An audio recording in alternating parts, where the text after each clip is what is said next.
Habibi, Habibi, Habibi, Habibi, Habibi. നമസ്കാരം സുഹൃത്തുക്കളെ, M ഹബീബിയുടെ ഏറ്റവും പുതിയൊരു എപ്പിസോഡിലേക്കും അബു ഖാലിദിന്റെ മലമുകളിലെ ഫാം ഹൗസിന്റെ വിശേഷങ്ങളിലേക്കും നിങ്ങൾക്ക് എല്ലാവർക്കും സ്വാഗതം.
ഫുജൈറയിൽ, അതായത് വാദി ഇസ്ഫിനിയിലെ നമ്മുടെ അബു ഖാലിദ് എന്ന അറബിയുടെ ഫാം ഹൗസ് കാണാൻ പോവുകയാണ്. അതായത് നമ്മൾ ആദ്യം 2 ഫാം ഹൗസിന്റെ വീഡിയോസ് ചെയ്തിരുന്നു അല്ലെ. ആദ്യം ഒരു ഫാം ഹൗസ് അദ്ദേഹം നിർമ്മിച്ചതിന് ശേഷം നമ്മൾ വീഡിയോ ചെയ്യാൻ പറഞ്ഞിരുന്നു. നമ്മൾ പോയി ചെയ്തു, അത് സക്സസ്ഫുൾ ആയിരുന്നു. പിന്നെ അദ്ദേഹം 2ാമത്തെ ഫാം ഹൗസ് ചെയ്തു. ഇപ്പൊ 3ാമത്തെ ഫാം ഹൗസ്, അതെ, അബു ഖാലിദിന്റെ മലമുകളിലുള്ള ഫാം ഹൗസ്, അതെ, മൗണ്ടൻ ഹൗസിലേക്കാണ് നമ്മളിപ്പോൾ പോയിക്കൊണ്ടിരിക്കുന്നത്. ബാക്കി വിശേഷങ്ങളെല്ലാം നമുക്ക് ഇനി ഫാം ഹൗസിലെത്തിയ ശേഷം.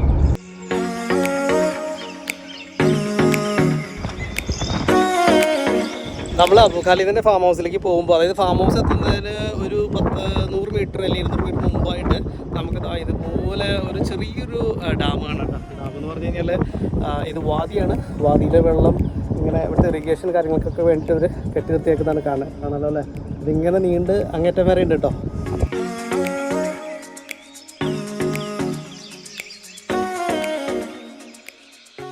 ഗൈസ്, അങ്ങനെ നമ്മൾ അബു ഖാലിദിന്റെ മലമുകളിലെ ഫാം ഹൗസിലേക്ക് എത്തിയിരിക്കുകയാണ്.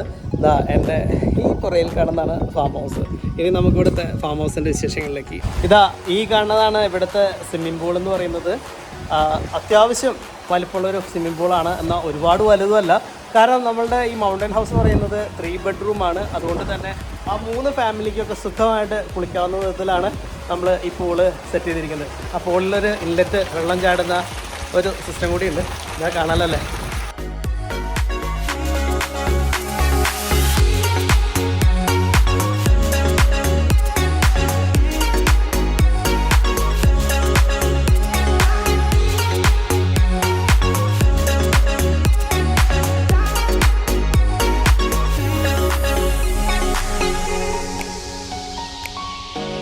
മലമുകളിൽ എന്ന് പറയുമ്പോൾ അത്രയും വലിയ മൗണ്ടൻ ഒന്നല്ലെങ്കിലും, പക്ഷേ താരതമ്യേന അത്യാവശ്യം വലിപ്പമൊക്കെ ഉള്ള എന്നാലൊരു ഭംഗിയുള്ള ഒരു മൗണ്ടനാണിത്. കാണാലോ അല്ലേ. നമ്മൾ നേരെ ഫാം ഹൗസിലേക്ക് കയറുമ്പോൾ ഫാം ഹൗസിൻ്റെ ഫ്രണ്ടിൽ ഒരു കാസിൽ പോലെയാണ് അതിൻ്റെ എൻട്രൻസ് കാര്യങ്ങളൊക്കെ സെറ്റ് ചെയ്തിരിക്കുന്നത്. അതിൻ്റെ ലെഫ്റ്റ് സൈഡിലായിട്ട് നമുക്കൊരു വോളിബോൾ കോർട്ട് കാണാം. ഈ കാണുന്നതാണ് ഇവിടുത്തെ വോളിബോൾ കോർട്ട്. അതിനോട് ചേർന്ന് തന്നെ കൊച്ചു കുട്ടികൾക്കൊക്കെ കളിക്കാവുന്ന വിധത്തിലുള്ള ഒരു ചെറിയൊരു പ്ലേ സ്റ്റേഷൻ കാര്യങ്ങളുണ്ട്. നേരെ മുകളിലേക്ക് ഒരു കുത്തനൊരു കയറ്റമാണ്. ആ കയറ്റം കയറി മുകളിലേക്ക് വന്നു കഴിഞ്ഞാൽ ഈ കാണാണ് ഫാം ഹൗസ്. ഇനി നമുക്ക് ഫാം ഹൗസിനകത്തെ വിശേഷങ്ങളിലേക്ക് കിടക്കാം. അതിന് മുമ്പ് അതിന് തൊട്ട് മുകളിൽ ഒരു ചെറിയൊരു ആർട്ടിഫിഷ്യൽ വാട്ടർഫോളും കൂടി ഉണ്ട്. അതിൻ്റെ വിശേഷങ്ങളും നമുക്ക് തുടർന്ന് കാണാം. ഇനി ഈ ഫാം ഹൗസ് മലമുകളിലാണ്, പാർക്കിംഗ് ഇല്ലെന്നൊന്നും വിചാരിച്ച് ടെൻഷൻ അടിക്കണ്ട. മുകളിലുള്ളതാണ് ഫാം ഹൗസ്. നേരെ താഴെ നമുക്ക് സേഫായിട്ട് പാർക്ക് ചെയ്യണമെങ്കിൽ ഇവിടെയും നമുക്ക് പാർക്കിങ്ങിന് വേണ്ടിയുള്ള സ്ലോട്ടും കാര്യങ്ങളൊക്കെ ഉണ്ട്. ഒരു 5-8 അല്ലെങ്കിൽ 10 വണ്ടികളൊക്കെ സുഖമായിട്ട് ഇവിടെ നമുക്ക് പാർക്ക് ചെയ്യാൻ പറ്റും.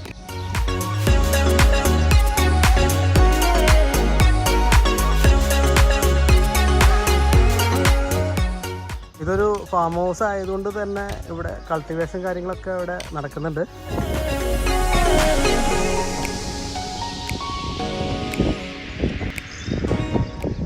ഈ ഒരു ഫാം ഹൗസിനോട് ചേർന്നിട്ട് വലിയൊരു മൗണ്ടൻ ഉണ്ട്. ആ മൗണ്ടനിൽ നിൽക്കുന്ന കല്ലുകളും കാര്യങ്ങളും നിങ്ങൾക്ക് കാണുന്നത് കേട്ടോ. ഒരു നാച്ചുറൽ ബ്യൂട്ടി കൂടി നമുക്ക് ഈ ഒരു മൗണ്ടനോടൊപ്പം അല്ലെങ്കിൽ ഈ മൗണ്ടൻ ഹൗസ് സ്റ്റേയോടൊപ്പം നമുക്ക് ആസ്വദിക്കാൻ കഴിയും. ഇനി ഈ മൗണ്ടൻ ഹൗസിൻ്റെ ഒരു പ്രത്യേകത ഞാൻ പറയട്ടെ. ഈ ഫാം ഹൗസ് മൗണ്ടൻ്റെ മുകളിലായതുകൊണ്ട് തന്നെയാണ് നമ്മൾ മൗണ്ടൻ ഹൗസ് എന്ന് വിളിക്കുന്നത്. അപ്പോൾ ഈ ഒരു മൗണ്ടൻ്റെ നേരെ ഓപ്പോസിറ്റായിട്ട് നമുക്ക് മറ്റ് പല മൗണ്ടൻസും കാണാൻ പറ്റും. അതുകൊണ്ട് തന്നെ സൺസെറ്റും കാര്യങ്ങളൊക്കെ നമുക്ക് ഇവിടെ നിന്നിട്ട് തന്നെ നമുക്ക് ആസ്വദിക്കാനും സാധിക്കും. ഓക്കെ, കാണാമല്ലോ അല്ലേ ഇവിടുത്തെ ഒരു മൗണ്ടൻസിൻ്റെ ഒരു നിര.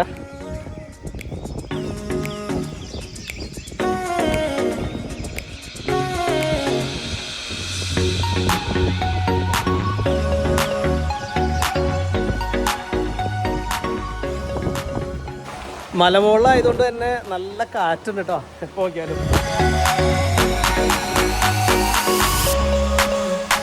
നമ്മൾ ഫാം ഹൗസിലേക്ക് കയറി വരുമ്പോൾ തന്നെ നമുക്കൊരു സിറ്റിംഗ് ഏരിയ ആണ് കാണുന്നത്. കാണല്ലോ അല്ലേ, അടിപൊളിയായിട്ടൊരു ഗ്രീൻ ഫർണിഷിംഗ് ആണ്. അതിനോട് ചേർന്ന് തന്നെയാണ് സ്വിമ്മിംഗ് പൂളും വരുന്നത്. ഇവിടെ നമ്മൾ ഫാമിലിയൊക്കെ ആയിട്ട് ഇരുന്ന് ചില്ലാവണ സമയത്ത് ഇതാ അതിൻ്റെ നേരെ ഓപ്പോസിറ്റ് നമുക്ക് ബാർബിക്യൂവിൻ്റെ സ്റ്റാൻഡും അതുപോലെ തന്നെ നിങ്ങൾക്ക് കുക്ക് ചെയ്യാനാണെങ്കിൽ എല്ലാം സൗകര്യങ്ങൾ ഇവിടെ അവർ ഒരുക്കിയിട്ടുണ്ട്. അതിനോട് ചേർന്ന് തന്നെ നിങ്ങൾക്ക് കയ്യും കാലൊക്കെ കഴുകാനും വെള്ളം സൗകര്യങ്ങളൊക്കെ വേണമെന്നുണ്ടെങ്കിൽ ഇതാ ഇവിടെ തൊട്ടടുത്ത് നമുക്ക് വാഷിങ്ങിന് വേണ്ടിയിട്ട് ഒരു 3 ടാപ്പും കാര്യങ്ങളും അതിനോട് ചേർന്ന് ഒരു കൊച്ച് വാഷ്റൂമും നല്ല അടിപൊളി വാഷ്റൂം എന്ന് പറയാം സെറ്റായിട്ട് ഇവർ ചെയ്തിട്ടുണ്ട് കേട്ടോ. സാധാരണ ഞാനേ ബാർബിക്യൂനൊക്കെ പോകുന്ന സമയത്ത് കണ്ടേക്കുന്ന പ്രത്യേകത എന്ന് പറഞ്ഞാൽ കുറച്ച് പേര് കുക്ക് ചെയ്യാനായിട്ട് പോയി കഴിഞ്ഞാൽ അവരങ്ങോട്ട് കുക്കിങ്ങായിട്ട് അങ്ങോട്ട് പോകും അല്ലേ, അവർക്ക് ഈ പറഞ്ഞ പാർട്ടിയൊന്നും എൻജോയ് ചെയ്യാൻ പറ്റില്ല. പക്ഷേ ഇവിടെ എന്ന് പറഞ്ഞാൽ ഇതാ ബാർബിക്യൂ ചെയ്യുന്നവരോടൊപ്പം തന്നെയാണ് നേരെ ഓപ്പോസിറ്റാണ് ഈ പറയുന്ന സിറ്റിംഗ് ഏരിയ കൊടുത്തിരിക്കുന്നത്. അതുകൊണ്ട് എല്ലാവരും കൂടി ഇരുന്ന് വർത്താനം പറയുള്ളൂ, അതിനോടൊപ്പം ഇവിടെ കുക്കിങ് നടക്കൂ. ഇനി അതിന് കുറച്ച് ആൾക്കാരുണ്ട് ആ ഗ്യാപ്പ് നോക്കി ഓടിപ്പോയിട്ട് കുളിക്കാൻ വേണ്ടി പോണത്, അവർക്കാണെങ്കിലും രക്ഷയില്ല. അവരാണെങ്കിലും എന്താ വിളിപ്പുറത്ത് അവരുണ്ട്. കാരണം ഈ പൂളും ഈ സിറ്റിംഗ് ഏരിയയും ബാർബിക്യൂ ചെയ്യുന്നതൊക്കെ അല്ലെങ്കിൽ മജ്ലിസൊക്കെ എല്ലാം വളരെ ഷോർട്ട് ഡിസ്റ്റൻസിലാണ് വെച്ചിരിക്കുന്നത്. അതുകൊണ്ട് തന്നെ എല്ലാവർക്കും ഒരു യൂണിറ്റി ഈ ഒരു ഫാം ഹൗസിലുണ്ടാവും. നമ്മളങ്ങനെ ഫാം ഹൗസിലേക്ക് കയറുമ്പോൾ തന്നെ ഇടതുവശത്തായിട്ട് ഒരു അടിപൊളി ഒരു മജ്ലീസ് ഉണ്ട് ഇവിടെ. ഇതോ മജ്ലീസിനകത്തോട്ട് നമ്മൾ കയറാണ്. മജ്ലീസിനകത്തോട്ട് കയറി കഴിഞ്ഞാൽ ഇതാ അടിപൊളി ഒരു സോഫ സെറ്റും കാര്യങ്ങളൊക്കെ അവിടെ നിങ്ങൾക്ക് കാണാം. കൂടെ TV കണ്ടിരിക്കാം. അടിപൊളി ചില്ല് AC ഒക്കെ ആയിട്ടുള്ള അടിപൊളി ഒരു റൂമാണ്. ഇതിന് നേരെ പുറത്താണ് നമ്മൾ ഈ പറഞ്ഞിരിക്കുന്ന ബാർബിക്യൂം അതുപോലെ സിറ്റിംഗ് ഏരിയയും പൂളും കാര്യങ്ങളൊക്കെ വരുന്നത്. നമ്മളങ്ങനെ നേരെ സ്റ്റേയുടെ സെക്ഷനിലേക്ക് പോവാണ്. ഇതാണ് നമ്മളുടെ സ്റ്റേ വരുന്നത്. സ്റ്റേയിൽ ഇതാ നമുക്ക് ഒരുപാട് ആളുകൾക്ക് ഇരിക്കാനുള്ള ഒരു സെറ്റപ്പ് ഉണ്ട്. മാത്രമല്ല ഒരു കോറിഡോർ എന്ന് പറഞ്ഞു കഴിഞ്ഞാൽ ഇതിൻ്റെ പ്രത്യേകത എന്ന് പറഞ്ഞാൽ ഈ കോറിഡോറിൽ ഇരുന്ന് കഴിഞ്ഞാൽ നമുക്ക് ഇതാ നേരെ താഴെയുള്ള ഫാം ഹൗസിൻ്റെ ഗ്രൗണ്ടും അതുപോലെ തന്നെ നേരെ മുമ്പിലുള്ള മൗണ്ടൻ്റെ ഒക്കെ വ്യൂ ഇവിടെ നിന്ന് നമുക്ക് ആസ്വദിക്കാവുന്നതാണ്. ഇവിടെ ഫർണിച്ചർ പുതിയതായതുകൊണ്ട് തന്നെ നമ്മൾ ഇവിടെ നിന്ന് കവറുകൾ കാര്യങ്ങളൊന്നും മാറ്റിയിട്ടില്ല, എല്ലാം പുതുപുത്തനായിട്ട് തന്നെയാണ് കിടക്കുന്നത്. ഇനി നമുക്ക് ബെഡ്റൂമിൻ്റെ വിശേഷങ്ങളിലേക്ക് കിടക്കാം. ഇവിടെ 3 ബെഡ്റൂമാണ് ഉള്ളത്. അതിൽ ആദ്യത്തെ ബെഡ്റൂമാണ് ഈ കാണുന്നത്. ഈ ബെഡ്റൂമിനോട് ചേർന്ന് ഒരു വാഷ്റൂമും കാര്യങ്ങളൊക്കെ സെറ്റ് ചെയ്തിട്ടുണ്ട്, കാണാമല്ലോ അല്ലേ.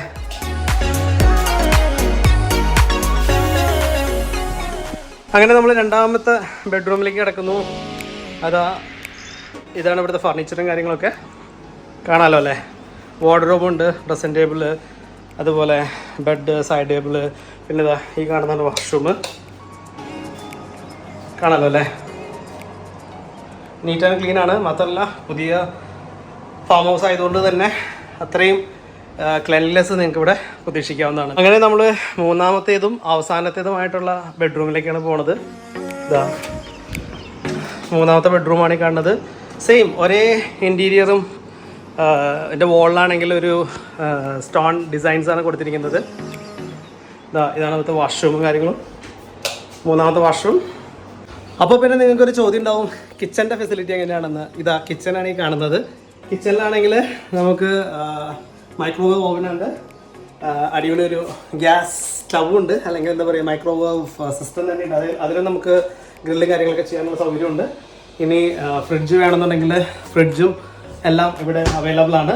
പിന്നെ ഇതാണ് മൊത്തത്തിൽ കിച്ചൻ്റെ ഒരു അവസ്ഥ.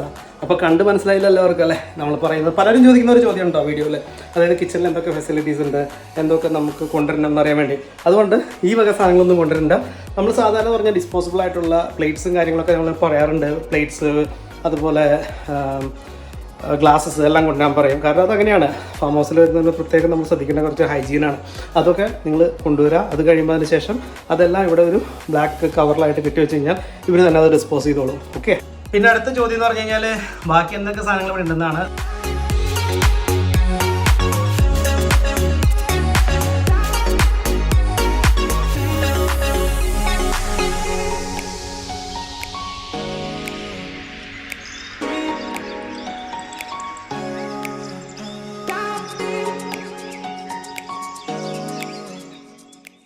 അതുപോലെ ഈ ഫാം ഹൗസിൻ്റെ പ്രത്യേകതയാണ് ഇതിൻ്റെ അറ്റത്തൊരു ഡോറുണ്ട്. അത് തുറന്ന് പുറത്തേക്ക് ഇറങ്ങിയാൽ കിട്ടുന്ന ഒരു വ്യൂ ഉണ്ട് മോനെ. കണ്ടോ, അബു ഖാലിദിൻ്റെ പഴയ ഫാം ഹൗസിൻ്റെ ഒരു വ്യൂ ആണ്. താഴെ ഒരു ഫുട്ബോൾ ഗ്രൗണ്ടും അതുപോലെ നമുക്കൊരു മൗണ്ടൻ വ്യൂവും എല്ലാം നമുക്ക് ഇവിടുന്ന് കിട്ടും. പിന്നെ ഇതിനോട് ചേർന്ന് അതിലും കിട്ടിലായിട്ടൊരു വാട്ടർഫോളും കൂടി ഉണ്ട്. ഇത് ആർട്ടിഫിഷ്യൽ വാട്ടർഫോളാണ്. ഓ അടിപൊളിയല്ലേ.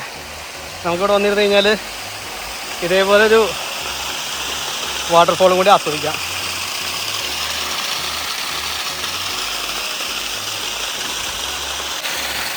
ഇനി ഇതിൻ്റെ മുകളിലേക്ക് വീണ്ടും സ്റ്റെപ്സ് ഉണ്ട്.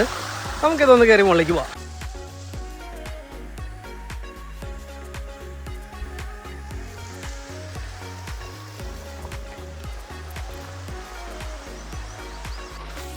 ഈ സ്റ്റെപ്സ് കയറി ഇതിൻ്റെ മുകളിലെത്തി കഴിഞ്ഞാൽ അവിടെയും നമുക്ക് മറ്റൊരു വാട്ടർഫോളും കാണാം. കണ്ട, കുറച്ച് സ്റ്റെപ്സ് ഉണ്ട് കേട്ടോ ഇതിൻ്റെ മുകളിലേക്ക്. അത് മാത്രമല്ല കേട്ടോ, ഈ കയറി പോകുന്നതിൻ്റെ ഇടയ്ക്ക് മറ്റൊരു വ്യൂവും കൂടി നമുക്ക് വീണ്ടും കാണാം. ഇതാ,